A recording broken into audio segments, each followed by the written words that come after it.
누가복음 22장 7절에서 20절까지의 말씀 봉독해 드립니다. 누가복음 22장 7절에서 20절까지의 말씀입니다. 유월절 양을 잡을 무교절 날이 이른지라 예수께서 베드로와 요한을 보내시며 이르시되 가서 우리를 위하여 유월절을 준비하여 우리로 먹게 하라. 여짜오되 어디서 준비하기를 원하시나이까? 이르시되 보라 너희가 성내로 들어가면 물 한 동이를 가지고 가는 사람을 만나리니 그가 들어가는 집으로 따라 들어가서 그 집 주인에게 이르되 선생님이 네게 하는 말씀이 내가 네 제자들과 함께 유월절을 먹을 객실이 어디 있느냐 하시더라 하라. 그리하면 그가 자리를 마련한 큰 다락방을 보이리니 거기서 준비하라 하시니 그들이 나가 그 하신 말씀대로 만나 유월절을 준비하니라.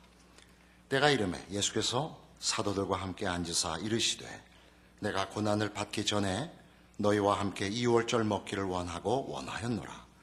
내가 너희에게 이르노니 이 유월절이 하나님의 나라에서 이루어지기까지 다시 먹지 아니하리라 하시고 이에 잔을 받으사 감사기도 하시고 이르시되 이것을 갖다가 너희끼리 나누라. 내가 너희에게 이르노니 내가 이제부터 하나님의 나라가 임할 때까지 포도나무에서 난 것을 다시 마시지 아니하리라 하시고 또 떡을 가져 감사기도 하시고 떼어 그들에게 주시며 이르시되 이것은 너희를 위하여 주는 내 몸이라. 너희가 이를 행하여 나를 기념하라 하시고 저녁 먹은 후에 잔도 그와 같이 하여 이르시되 이 잔은 내 피로 세우는 새 언약이니 곧 너희를 위하여 붓는 것이라. 예수님께서 잡히시던 밤에 마지막 유월절을 제자들과 함께 보내십니다. 오늘 본문에 기록된 대로 15절에 보시면 내가 고난을 받기 전에 너희와 함께 이 유월절 먹기를 원하고 원하였노라 라고 말씀하십니다. 유월절은 다 아시다시피 이스라엘 백성이 옛날에 애굽에 노예되었다가 하나님이 모세를 보내어 그 해방을 시킬 때 바로의 그 완강한 저항을 분쇄한 마지막 재앙과 연결된 사건입니다.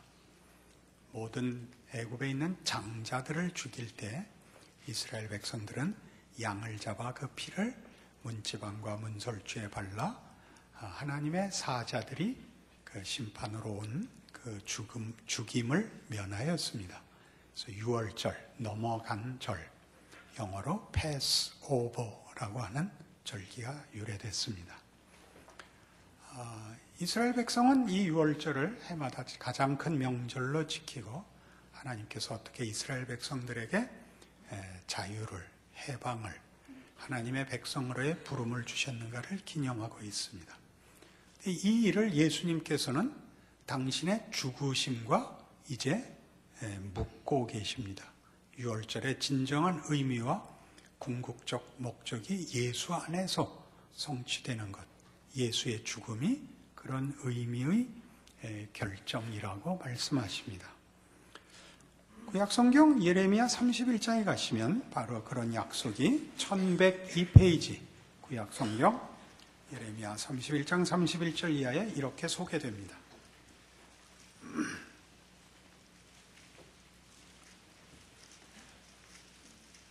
여호와의 말씀이니라. 보라 날이 이르리니 내가 이스라엘 집과 유다 집에 새 언약을 맺으리라. 이 언약은 내가 그들의 조상들의 손을 잡고 애굽 땅에서 인도하여 내던 날에 맺은 것과 같이 아니할 것은 내가 그들의 남편이 되었어도 그들이 내 언약을 깨뜨렸음이라. 여호와의 말씀이니라. 그러나 그날 후에 내가 이스라엘 집과 맺을 언약은 이러하니 곧 내가 나의 법을 그들의 속에 두며 그들의 마음에 기록하여 나는 그들의 하나님이 되고 그들은 내 백성이 될 것이라. 여호와의 말씀이니라. 새 언약의 약속인데 이스라엘 백성은 유월절로 기념되는 하나님의 구원의 큰 날에 하나님의 인도하심과 보호하심과 특별한 특별한 보호 속에 있었음에도 불구하고 하나님 섬기는 일에 실패합니다. 하나님께서 이 실패한 이스라엘에게 저들이 실패했지만 하나님이 하신 약속, 너희는 내 백성이 되고 나는 너희의 하나님이 되리라 한 이 약속은 내가 결단코 취소하지 않겠다. 이 약속을 이루고야 말겠다. 그래서 내가 이 약속을 이루기 위하여 이제는 외적 지원과 간섭, 보호보다 더한 내적 개입을 하겠다. 너희의 마음을 고치겠다. 너희의 생각을 바꿔놓겠다라고 하는 약속이 이 새 언약입니다. 그래서 오늘 보시는 본문에서도 예수님께서 당신의 죽으심을 유월절과 엮으면서 20절 본문 누가복음 22장 20절에 저녁 먹은 후에 잔도 그와 같이 하여 이르시되 이 잔은 내 피로 세우는 새 언약이니 곧 너희를 위하여 붓는 것이니라 해서 이것이 예레미야에 약속됐던 그 새 언약의 성취인 것을 가르치고 있습니다.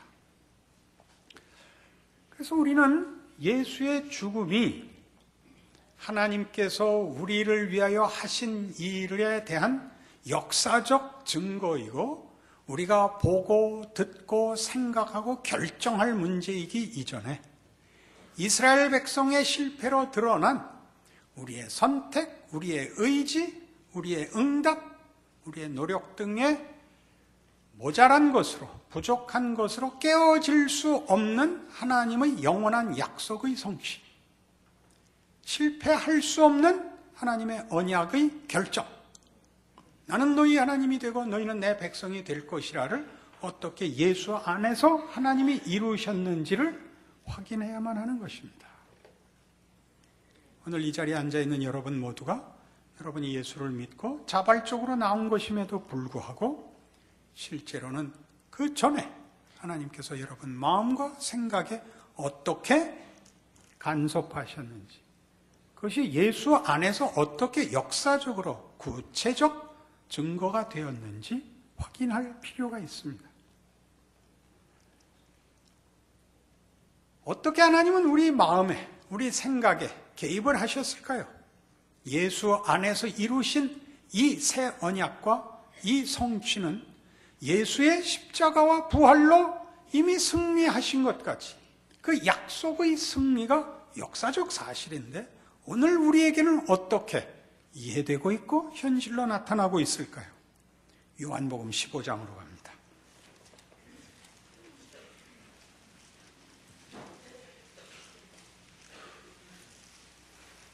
요한복음 15장 5절 예수님이 포도나무 비유를 가르치시는 내용입니다. 나는 포도나무여 너희는 가지라. 그가 내 안에 내가 그 안에 거하면 사람이 열매를 많이 맺나니 나를 떠나서는 너희가 아무것도 할 수 없습니다. 사람이 내 안에 거하지 아니하면 가지처럼 밖에 버려져 마르나니 사람들이 그것을 모아다가 불에 던져 사르느니라.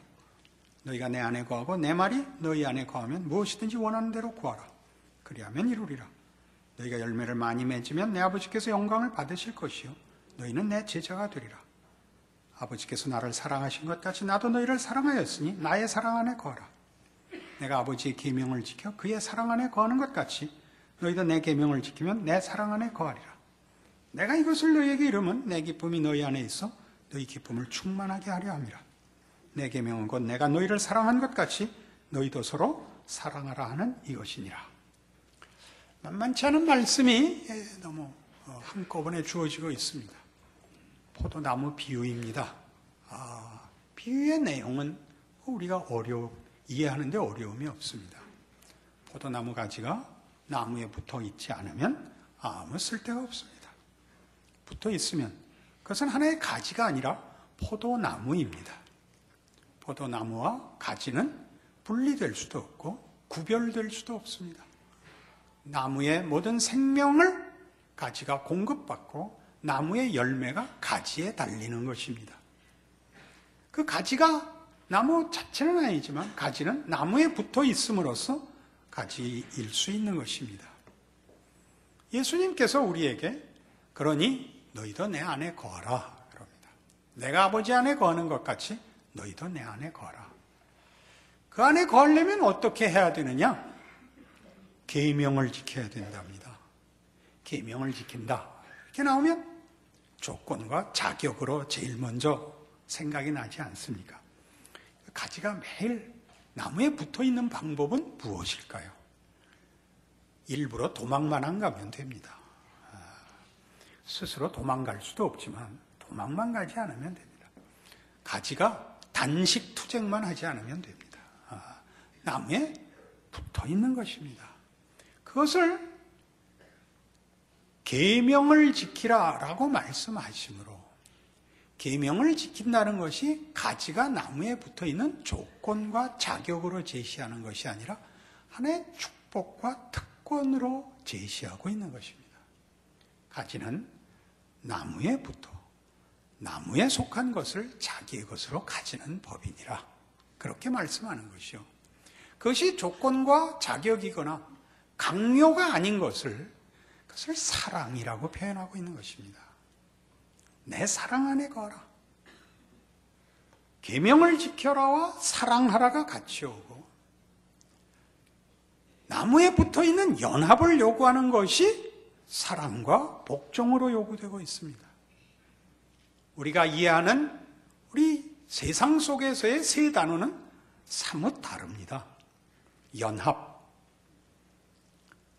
순종, 사랑, 이것은 다 다르죠. 지금 성경에서는 이 세 단어를 하나로 취급하고 있습니다. 그것이 어떻게 하나가 될 수 있느냐를 에베소서 5장을 가면 이렇게 그 하나 된 것을 우리에게 소개하고 있습니다. 신약 성경 315페이지입니다.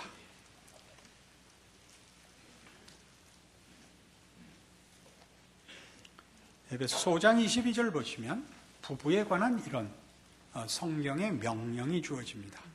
아내들이여 자기 남편에게 복종하기를 주께 하듯 하라.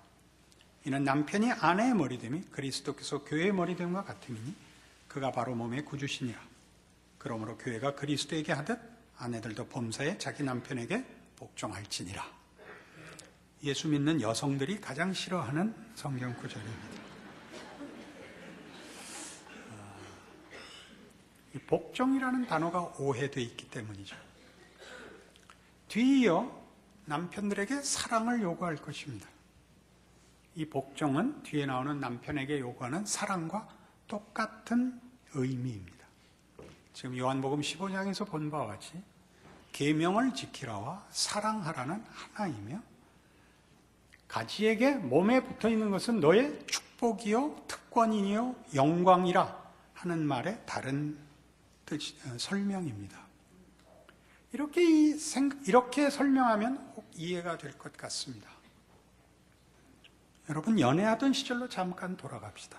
혹 지금 연애를 하고 있으면 훨씬 잘 이해가 될 것입니다. 연애할 때는 기꺼이 상대방에게 종이 되려고 합니다. 상대방이 필요한 것을 나에게 시켜주기를 바라는 겁니다. 내가 상대방에게 가치가 있고 도움이 되고 기쁨이 되고 싶은 것입니다. 그래서 이렇게 군림하는 것이 아니라 사랑을 하면 기꺼이 종이 되려고 합니다. 안 해본 표정들이지. 혹은 너무 오래돼서 잊으셨습니까? 사랑을 하면 자꾸 선물을 하죠. 선물을 해서 환심을 사려는 건가요? 아닙니다. 이것이 받아들여지는 게 영광입니다. 받는 자가 죄죠. 받아주면 내가 상대방에게 영접되는 것이고 안 받아주면 거절되는 것입니다. 값어치의 문제가 아닙니다. 이것도 안 해보셨군요. 그러니까 여러분 헌금이 그렇습니다. 헌금이란 예배의 한 행위입니다. 우리의 진심을 하나님이 받아주시는 것이 내는 자의 영광인 것입니다. 그러나 한국교회가 재미없게 너무 돈으로 치달리는 바람에 저는 반감을 가진 사람으로 커서 우리는 헌금 순서가 예배에서 빠졌는데 이제 와서 보니까 중요한 게 하나 빠졌습니다. 사랑하는 사이에 진심을 주고받는 것은 매우 중요한 행위입니다. 배를 째고 심장을 꺼내서 식기 전에 드시죠. 이것은 멋대가리 없는 짓입니다. 보다 멋지게 장미 한 송이, 10송이 이렇게 했었어야 맞는 거였습니다. 그런가 여러분, 신앙 행위에 대하여, 여러분 성경이 우리에게 요구하는 것들에 대하여 다시 한번 깊이 생각해 볼 필요가 있는 부분입니다. 그래서 아내들이 남편에게 복종하는 것은 그것이 아내의 영광이기 때문입니다. 무엇과 비교하는 것이죠? 교회가 그리스도에게 하듯 예수를 믿는다는 것이 우리에게 축복이요 자랑인 것과 같습니다. 그럼 남편들한테 복종하라 그러고 아내들 보고 사랑하라 그러면 어때요? 그렇습니다. 그럴 수 있습니다. 동일한 단어니까. 그럼 우리 바꿉시다. 아내들이여 자기 남편을 사랑하라. 주를 사랑하듯이 그리하라. 이렇게 우리 남포교회역 에베소 5장 22절 이렇게 얼마든지 좋습니다. 얼마든지 좋습니다. 남편들 몫을 봅시다. 25절. 남편들 아내 사랑하기를 그리스도께서 교회를 사랑하시고 그 교회를 위하여 자신을 주심같이 하라. 사랑은 말만 하는 것 아니고 예수께서 그리하신 것 같이 모욕과 수치와 고통을 걸어 당신의 목숨을 바치는 것입니다. 사실 정상적인 남편들은 다 그렇게 가정을 섬깁니다. 직장 생활이라는 건 만만치 않습니다. 모욕을 참아야 되고 정말 억울함을 참아야 되고 끝없는 인내와 한숨이 필요한 것입니다. 그래서 집에 와서 가족에게 분풀이 하는 사람은 비겁한 사람입니다. 당신 요새 술을 좀 자주 하는 것 같은데 뭐 걱정거리가 있어. 아니야. 그 상사가 생일이라고 한턱 냈어. 이렇게 말하는 거지. 오늘 죽을까 내일 죽을까 고민 중이야. 이건 멋대가리 없는 사람입니다. 이건 사랑한다는 것이 무엇인지 모르는 것입니다. 걱정거리를 부인에게 떠미는 사람은 사랑이라는 걸 모르는 것입니다. 사랑할 자격이 없습니다. 서로 그런 것입니다. 여기에 바로 뭐가 나오죠? 복종이라는 단어가 사랑과 동등한 지위와 내용과 의미를 가지고 등장하는 것입니다. 그래서 이 부부의 이 내용을 끝에 이 31절에 가면 이렇게 마무리합니다. 그러므로 사람이 부모를 떠나 그의 아내와 합하여 그 둘이 한 육체가 될지니 이 비밀이 크도다. 나는 그리스도와 교회에 대하여 말하노라. 이 비밀이라고 번역된 이 단어는 신비라는 말입니다. 이 신비가 크도다. 부부라는 연합이니까 같은 편 정도가 아니라 이 연합은 어찌나 신비한지 물리적인 연합도 아니고 화학적인 연합도 아닌데 그것은 사랑이라는 단어와 순종이라는 단어로 밖에는 그 관계를 설명할 수 없는 하나됨이라는 겁니다. 그 하나됨은 어디에서 가장 크게 증거됐느냐? 그리스도와 교회에서.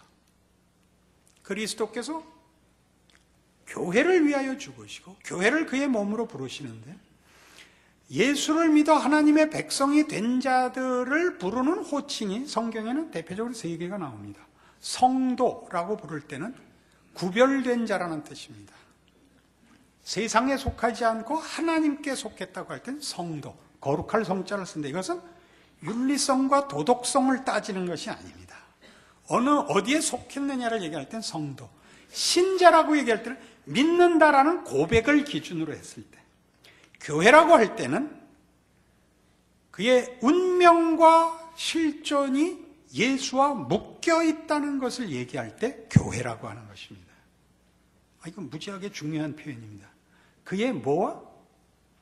운명과 실존이 예수와 묶여 있다고 자신을 이해하는 호칭이 교회입니다. 우리는 예수와 묶여 있습니다.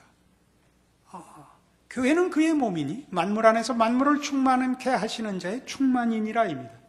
예수가 머리고 우리를 몸으로 비유하는데 그것은 둘을 분리하면 둘 다 죽는 존재라 그런 뜻입니다. 분리할 수 없다는 뜻입니다. 그렇게 연합이 되어 있습니다.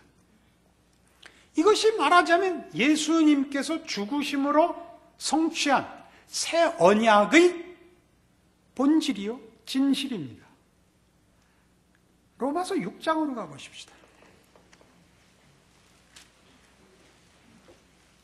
245페이지 로마서 6장 3절입니다.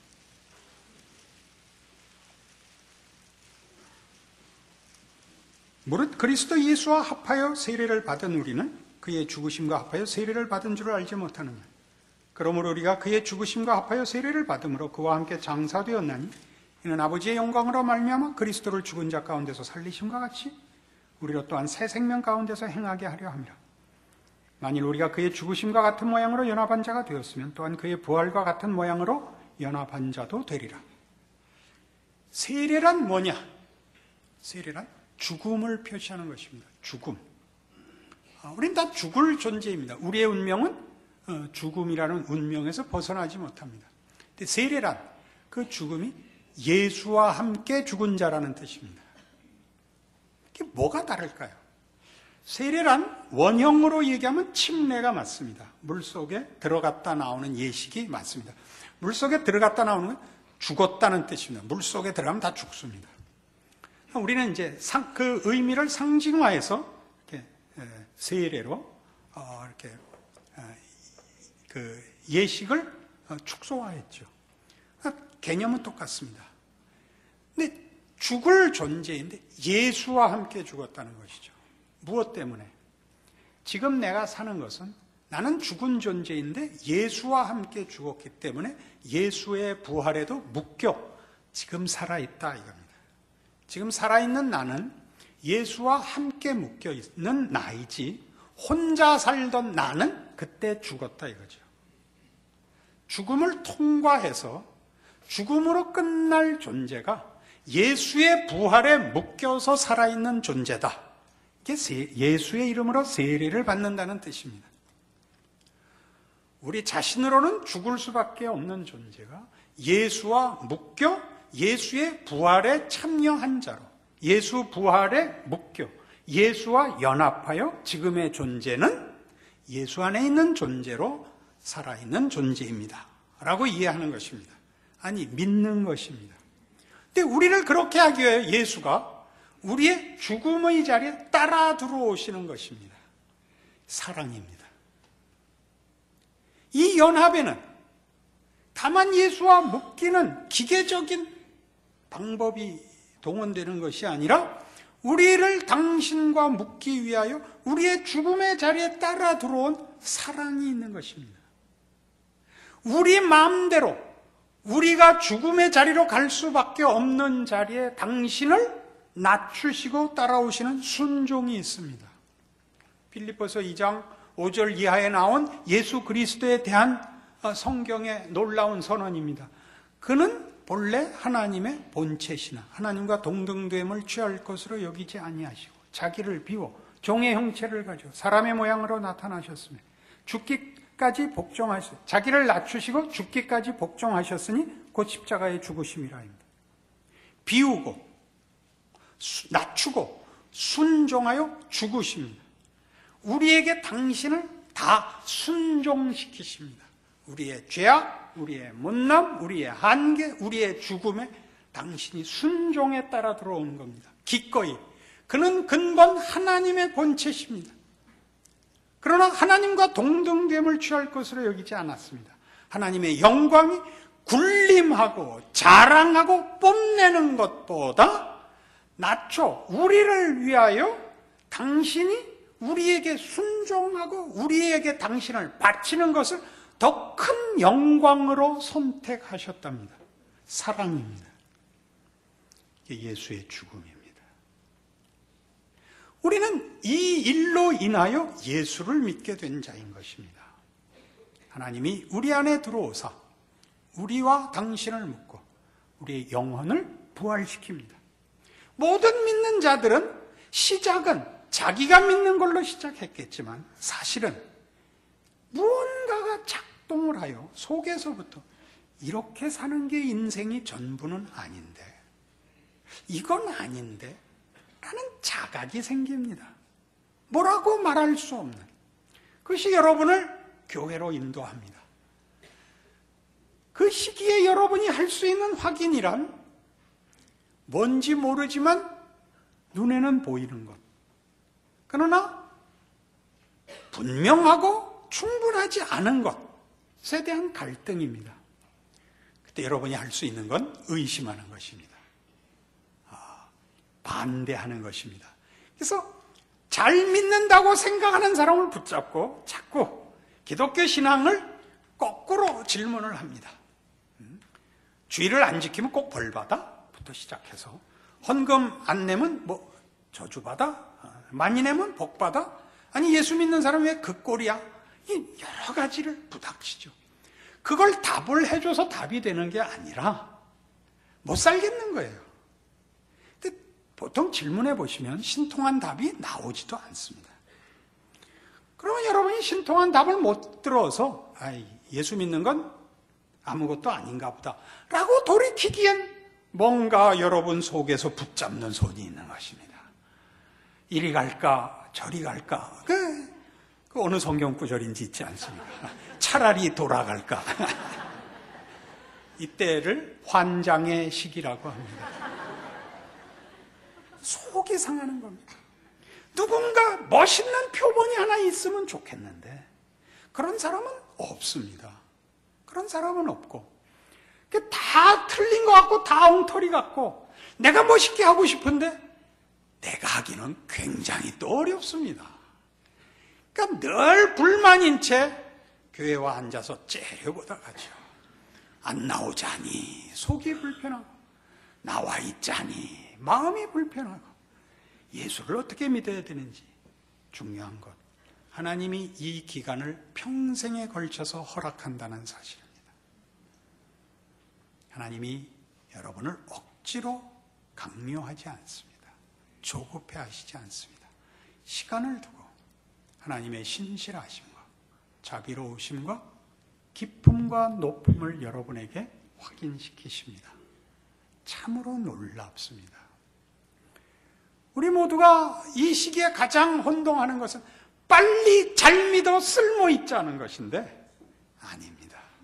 하나님은 여러분 자신을 목적하고 있지 여러분이 빨리 회개해서 하나님에게 도움이 되기를 원하시지 않습니다. 도움이 되는 사람은 저 하나로 충분합니다. 여러분은 여러분의 인생 속에서 하나님을 더 깊이 만나십시오. 여러분이 만나는 모든 현실의 경우와 과정 속에서 세상보다 큰, 세상과 비교할 수 없는 하나님을 만나십시오. 마음껏 의심하시고 마음껏 거부하십시오. 마음껏 방황하시고 마음껏을 떠십시오. 하나님의 넓으심과 깊으심과 높으심을 만나십시오. 눈에 보이는 세상의 위협과 시험에 정면으로 부닥치십시오. 그 시험에 여러분을 맡기기도 하시고 거절도 하시고 하십시오. 그리하여 세상의 목적은 단 하나입니다. 하나님 없이 살자는 것입니다. 하나님 없이 사는 것과 하나님 안에 사는 것의 비교를 여러분 일생에 걸쳐서 여러분의 전 인격을 걸고 하나님이 준 기회를 활용하십시오. 하루빨리 온 것만큼 이익 아닙니다.